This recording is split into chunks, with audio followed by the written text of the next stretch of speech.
Welcome to the Unitarian Universalist congregation at Shelter Rock.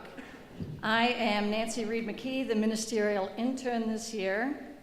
This congregation is also served by Reverend Natalie Fenimore, Reverend Ned White, and special is Reverend Jennifer Brower, who we welcome back today from her sabbatical.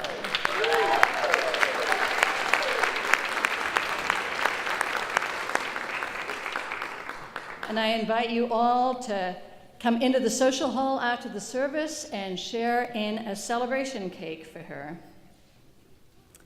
We gather together in this religious community to live, honor, and promote the principles of Unitarian Universalism.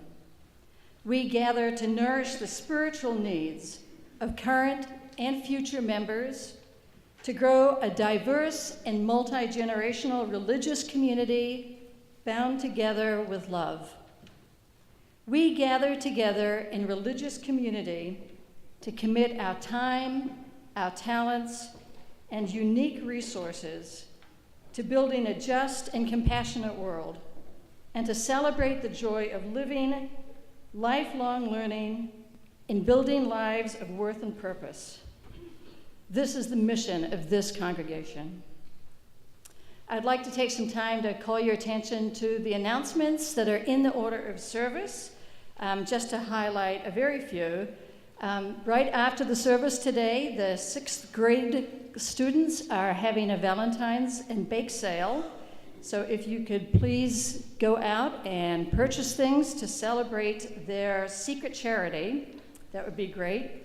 I also want to invite people in about 2 weeks on the evening of Friday, February 23rd. Those who have been participating in our storytelling workshop are going to be presenting a story slam, and we would welcome you to come hear the stories that we have been working on creating. And just as a forewarning, so you don't get scared, toward the end of the service today, the 3rd graders will be coming in as a dragon to celebrate the upcoming Lunar New Year. I'd like to take this time to invite each of you to greet those around you, whether they are new faces or old faces, and we would encourage people to not touch each other during the flu season.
light this candle to remind ourselves of the inherent worth of each person in this place. We light this candle to remind ourselves of the inherent dignity of each of us in this room. We light this candle to remind ourselves, because that's why we are in this space today and part of this community, to remind ourselves. Please rise in body or in spirit as we sing hymn number 1007 from the Teal Hymnal, There's a River Flowing in My Soul, hymn number 1007.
Would you please remain standing and join in our words and song of affirmation, which are printed in your order of service. Love is the doctrine of this congregation. The quest of truth is its sacrament, and service is its prayer. To dwell together in peace, to seek knowledge and freedom, to serve human need, this do we affirm and covenant with each other.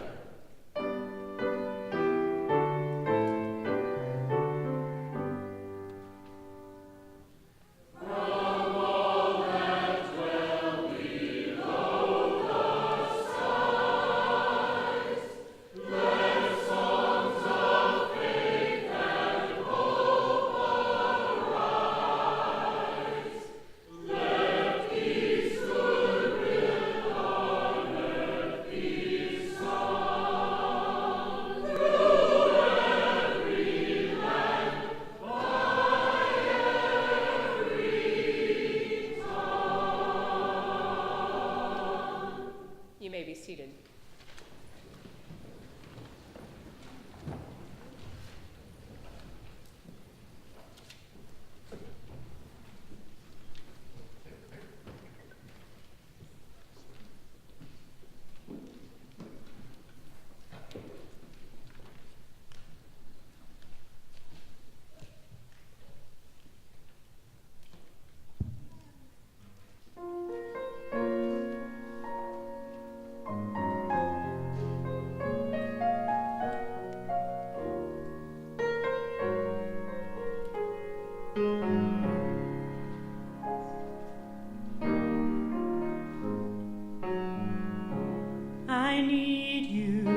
body, stand with me, agree with me, we're all a part of God's body. It is His will that every need be supplied.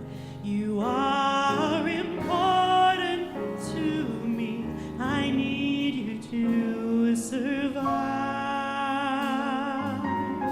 You are important to me, I need you to survive.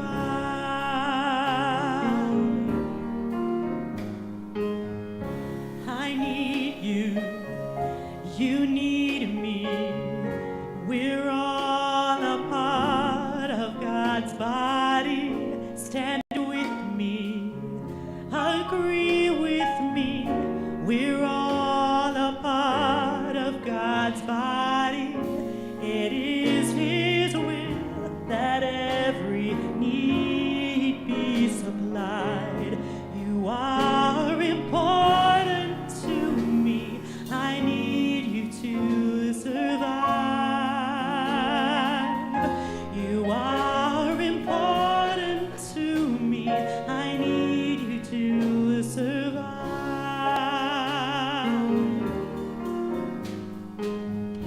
I pray for you, you pray for me. I love you, I need you to survive. I won't harm you with words from my mouth. I love you, I need you to survive. I pray for you, you pray for me. I love you, I need you to survive. I won't harm you with words from my mouth. I love you, I need you to survive. I pray for you, you pray for me. I love you, I need you to survive. I won't harm you with words from my mouth. I love you, I need you to survive. I pray for you, you pray for me. I love you, I need you to survive.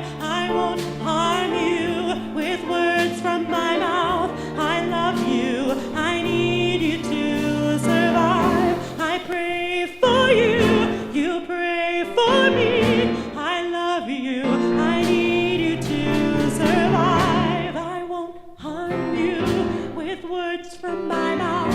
I love you, I need you to survive. I pray for you, you pray for me. I love you, I need you to survive. I won't harm you with words from my mouth. I love you, I need you to survive. It is His will that every need be supplied. You are important to me, I need you to survive.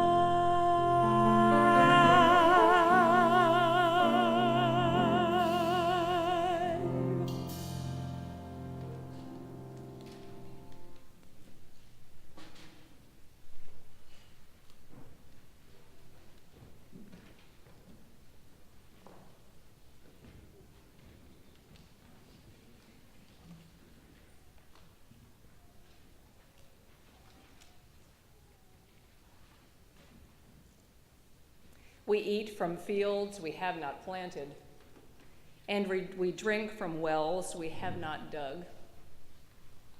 And this is acceptable, as long as in our own way we contribute to the interdependent web of life that supports all living things. We gather in the religious community to work on growing in our generosity of spirit and in a generosity of action in the world. We now take up an offering that allows us to demonstrate and exercise and stretch into our generosity. An offering will be taken to support the ministries of this congregation, both within our walls and far, far beyond our walls. We hope that you can give to this collection this piece of the interdependent web very generously. Would the ushers please come forward to receive the gifts of the gathered?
Would you please join me in the responsive reading, which is printed on an insert in your order of service.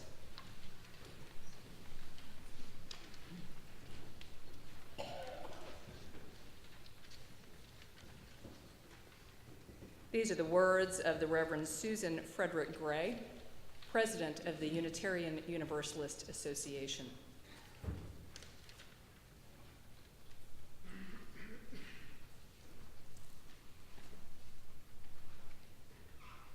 We know that hurt moves through the world, perpetuated by action, inaction, and indifference. Our values call us to live in the reality of the heartbreak of our world, remembering that no one is outside the circle of love. We who are Unitarian Universalist not only affirm the inherent worth and dignity of every person, we also affirm the inherent wholeness of every being, despite apparent brokenness. No one is outside the circle of love. We know that things break or break down. Promises, friendship, sobriety, hope, communication. This breaking happens because our human hearts and our very institutions are frail and imperfect. We make mistakes. Life is messy. No one is outside the circle of love. With compassion as our guide, we seek the well-being of all people. We seek to dismantle systems of oppression that undermine our collective humanity. We believe that we're here to guide one another toward love. No one is outside the circle of love. No matter how fractured we are or once were. We can make whole people of ourselves. We are whole at our core because of the great, unnameable, sometimes inconceivable love in which we live. No one is outside this circle of love.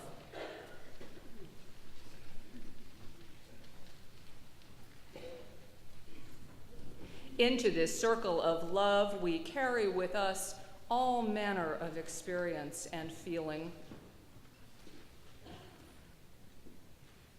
We have brought into this sanctuary today our worry and our woes, our hopes and our yearnings and our excitement. Before we join in shared meditation, we invite you to use this sacred time and space for your private, prayerful meditation. As you desire, you are invited to come forward and light a candle in one of the 2 candle boxes that are available.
Let us pause to breathe into this space, into the quiet, as we take a moment of meditation.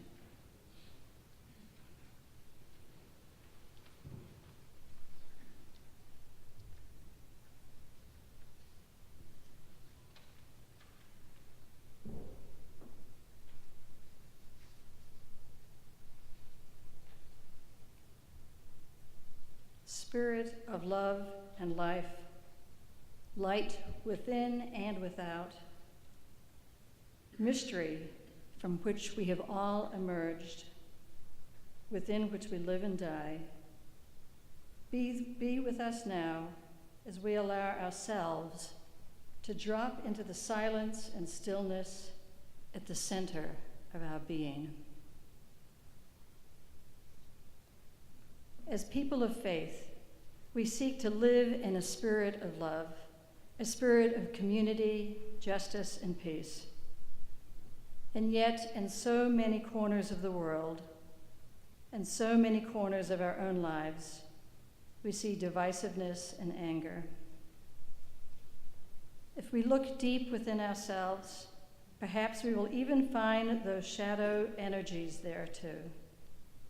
We struggle to respond to the outer world and our personal interactions in ways that manifest love.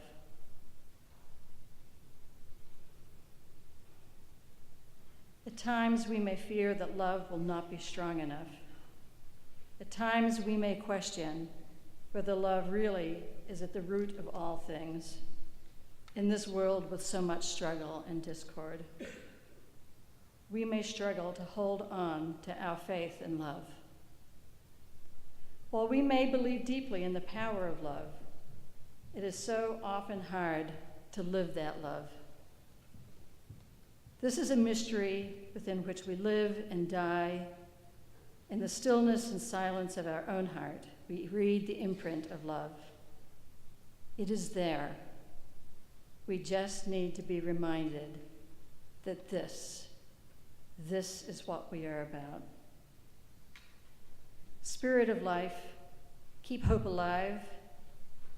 Guide us all as we seek to act wisely and well. Help us to be vessels of compassion for one another and for our world. Blessed be.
was great, thank you.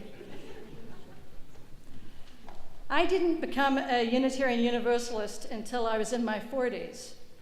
My most meaningful religious experience before then had been in my late teens and early 20s when I was part of the evangelical Christian movement. While there were a number of aspects of that religious path that appealed to me, ultimately I became dissatisfied with the restrictive beliefs that resulted in condemning and excluding people who did not fit into the category of true Christians. Specifically, my best friend was gay, and she was unwelcomed. And then I was advised that I did not act according to the ideal woman that was touted as the biblical model. I left the church for over 20 years and only started to look for another church when I felt I should find a religious home for my children. I visited a UU congregation in Prescott, Arizona, and on the worship room walls, they have the principles painted so that it surrounds the whole congregation. As I listened to the message of the sermon and read the principles, I became aware that I was in a place where people were less focused on who did not belong there and more interested in how we all belonged, how every human was valued as having worth and dignity. Like many of you have experienced that same overwhelming sense of finding kindred souls, I felt something wake up inside of me. I resonated with these ideals, with the thought that we could learn to love each other, not just despite our differences, but because of those differences.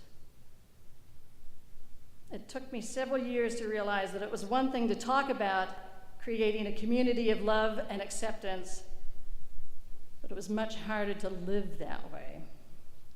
I think many of us come to this faith because we honestly believe in honoring worth and dignity of every person, but we also know that it is hard to do. It seems like real people, the people we work with, the people we worship with, the people we shop with, can be so unlikable at times. This past summer, I was completing my chaplaincy unit at a hospital in Washington State. We interacted, there was just 5 of us in the program and our supervisor, and we interacted with each other for 8 hours a day, 5 days a week, for 13 weeks. We ate our meals together, we visited patients together, we processed our visits together, and then for 2 days each week, we were alone in a room, the 5 of us and our supervisor. During those 2 days, we would spend time sharing our feelings, we would explore our personalities and behaviors, and examine in detail, I mean detail, how we interacted with each other. On the first few days together, I realized I might have a problem with one of the other people. We'll call him Tim, although that's not his real name. After 2 weeks of this intense time together, I realized, yes, indeed, I did have problems with Tim. I had a hard time listening to him or sitting in the room with him. Every time there was a discussion, Tim would be the first person to respond. He tended to present himself as an expert at everything. He took it upon himself to explain things to me. And he would even interrupt and correct the class instructors. He talked about himself as a mystic, explaining that he had an incredible spiritual sensitivity. And when he would come into a room, he would rearrange the furniture and dim the lighting and put the shades down to make his personal needs met. I ended up avoiding Tim as much as I could, and in our small group meetings, I would limit how much I interacted with him. I'm going to stop there for a moment and talk about how I was responding to Tim. What was going on for me that made me so unable to like him? And what goes on in each of us when we find someone we are unable to like? Part of the problem may be that other person. Research shows that there are 4 general categories of people that most of us find unlikable. I think it's funny they had to research this. There are some people who seem to think they know more than others or are better than others. The second group is that there are some who come off as dishonest. They may appear suspiciously nice, or they may seem to be hiding their feelings from us. The third group of people are those who appear desperate for any interaction. So they tend to talk too much and tell you things that feel a little too intimate and revealing. And then the last is that there are people who feel too intense. They display an off-putting intensity and feel overwhelming with their cheeriness or their nervousness. But part of the problem can also be with ourselves. It's not just others.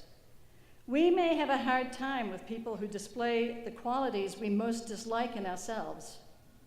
Or we may dislike someone because they're similar to us, so similar that we feel less unique, or so similar that we feel we aren't as good as them in regards to the qualities that we value in ourselves. We also don't like others who are different from us, who do not show similar characteristics. People who act differently, who appear odd to us.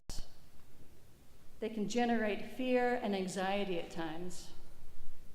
This is particularly important to be aware of because we can respond poorly to people who struggle with their own demons, with mental illness or behavior disorders or social dysfunction issues. The feelings we experience when we don't get along with someone, when we dislike them, are unpleasant. We can get caught in our own emotional whirlwind of feeling impatient, righteous, frustrated, or angry. And we may respond by being unkind, by being dismissive, by arguing or withdrawing into ourselves.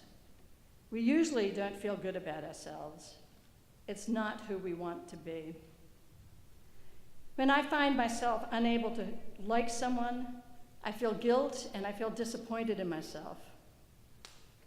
When I respond to others with anger or by avoiding them, I feel an internal turmoil and I do not feel well with that emotional disease.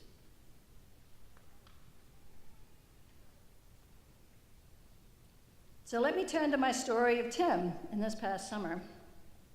During the 3rd week of the chaplaincy program, Tim confronted me in the group setting. He said I seemed aloof and withdrawn, and he needed more from me. I had several thoughts about this. One part of me was wondering if he knew what he was getting himself into. One part of me did not even want to engage him. I felt a bit comfortable and also a little bit superior in keeping my distance.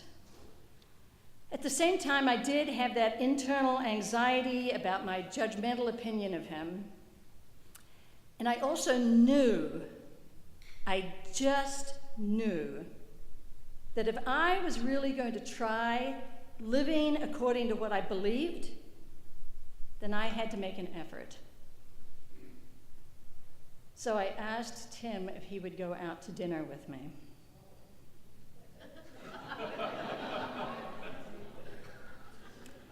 Over our meal, Tim told me his life story of growing up with a father who did not like him from the moment he was born.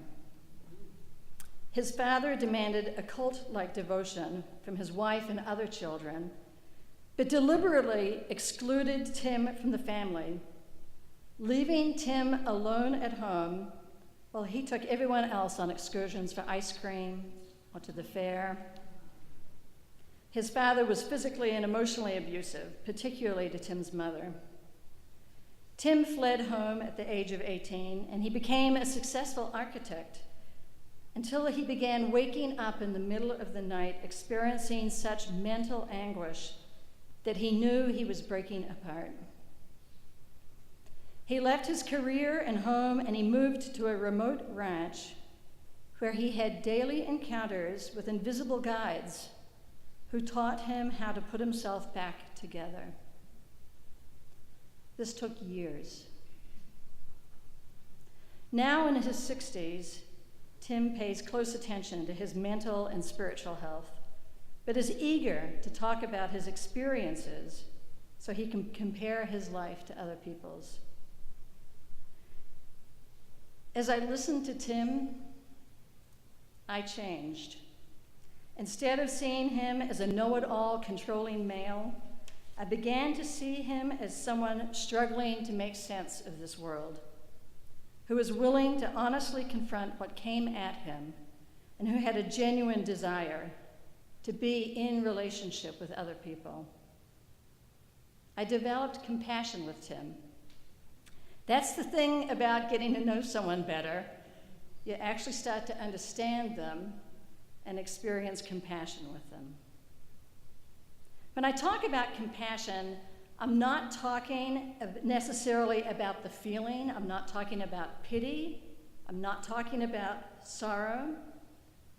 But as compassion defined as a quality we develop of enduring with another person.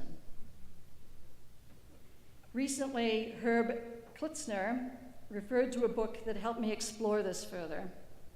Karen Armstrong, in her book, The 12 Steps to a Compassionate Life, examines the history of how compassion developed, and then how, as we as individuals, develop compassion.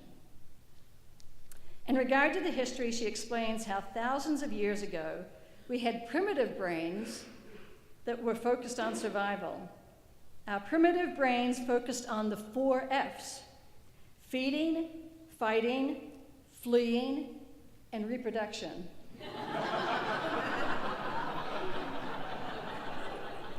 And these correlated with strong reactions of fear, anger, hatred, hostility, greed, you know them. Anthropologists have identified that in order for humans to survive, the fittest came to depend on an ability to cooperate with each other. Those who learned to get along with others, who could identify another person's needs, had a greater chance of surviving. The negative reactions resulting from the primitive brain did not serve so well, so brains started to develop an ability to get along with others. Compassion became an essential element of survival. Over time, people's brains evolved beyond the 4F brain, with the new brain coming to include reason, reflection, and appreciation of the arts. As our brains evolved even further, they developed a revulsion toward violence, and it was that revulsion that generated a spiritual revolution that occurred between the years 900 to 200 years before the time of Common Era. This was pivotal to the spiritual development of humanity. If we look at religions, our faith traditions, they offer pathways for humans to keep our 4F brains in check. The religions of the world offer ways for people to move beyond our primitive brain to become more compassionate, to learn how to cooperate and get along with other people. Religions rely on empathy and compassion. One example can be seen in Buddha, who was an isolated, wealthy boy. He was shocked into a state of empathy when he met a sick man, an old man, a corpse, and a nun. And he left his home and life to learn how to care for others. Buddha created a path for others to follow that includes a practice of meditation and mindfulness to help people become aware of what impedes compassion in themselves. Another example can be seen in Western Christianity that adopted a crucifix so that when people looked at the body of Jesus, they would see the suffering caused by the violence and lack of compassion that we can have for each other. The aim of the crucifix is to inspire an internal movement away from our primitive instincts that cause us to disregard others. The ancient Greeks used to put on plays of tragedies that dramatized suffering and that was so effective that the audience became compelled to empathize with the human struggle. Often the plays resulted in communal weeping that served to remind each other that they were not alone in their suffering.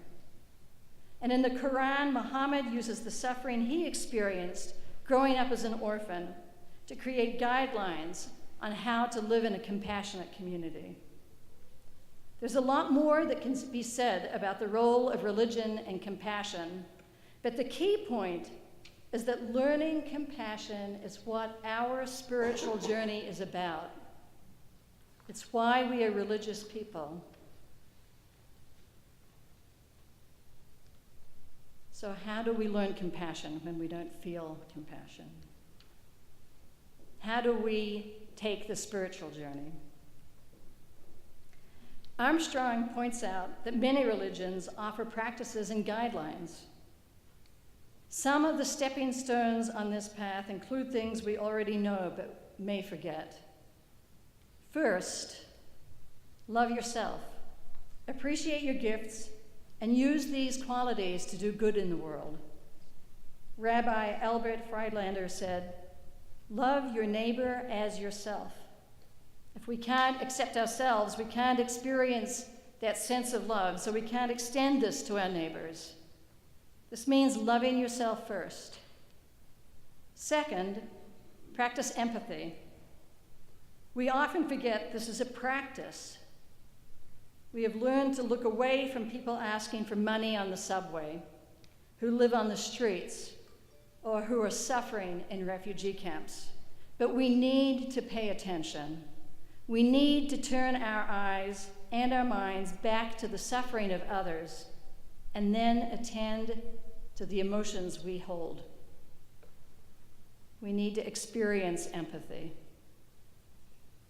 The third is practicing mindfulness. This moves us away from an instinctive, primitive reactions and lets us experience being present for what is happening right now in this moment. Fourth, are you writing these down? It's going to help you. Fourth, take action. Be kind when you can. Take small steps of reconciliation, like asking someone for coffee or dinner. Take big steps too. Help others. Wordsworth says, "There are in our existence spots of time when our minds are nourished and invisibly repaired." Spots of time when our minds are nourished and invisibly repaired. These spots of time are moments in our lives when someone did something to help us just when we needed it. We can offer the same spot in time to others. And finally, recognize others. Let us learn to see each other as people on a similar journey. Let us see what is of value in the other, practicing the art of appreciation, of discerning the other person. The question we have before us today is, how do we learn to love someone we dislike? How do we love the unlovable? By becoming more compassionate people, by learning to cooperate, by taking care of each other. Becoming a compassionate person is a lifelong project. This is no easy path, and each of us fall back to our primitive instincts, our ways of being in conflict. But the reason we come together in community, into this community, is not because we excel at loving each other, but because we need to be reminded that we want to learn how to love each other.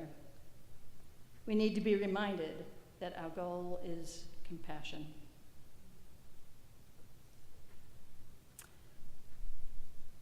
Please rise in body or in spirit, and we'll join in singing hymn number 1009.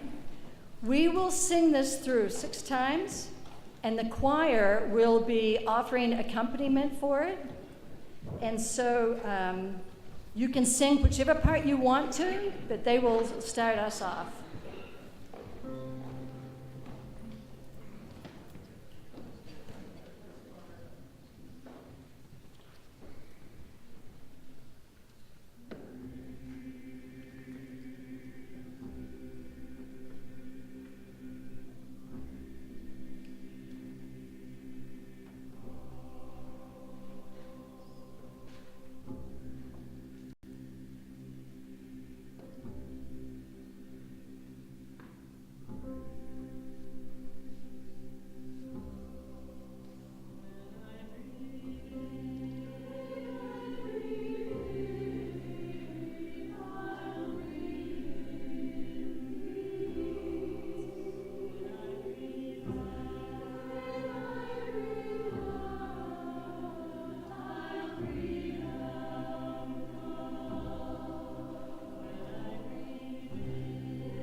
Thank you to our dragon.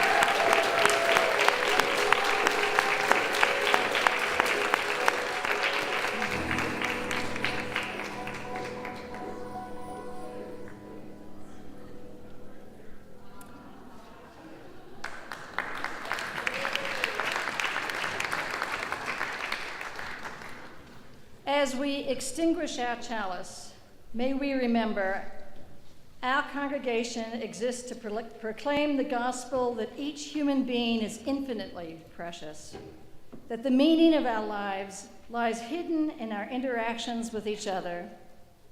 We wish to be a congregation where we encounter each other with wonder, appreciation, and expectation, where we call out of each other's strengths, wisdom, and compassion that we never knew we had. Blessed be.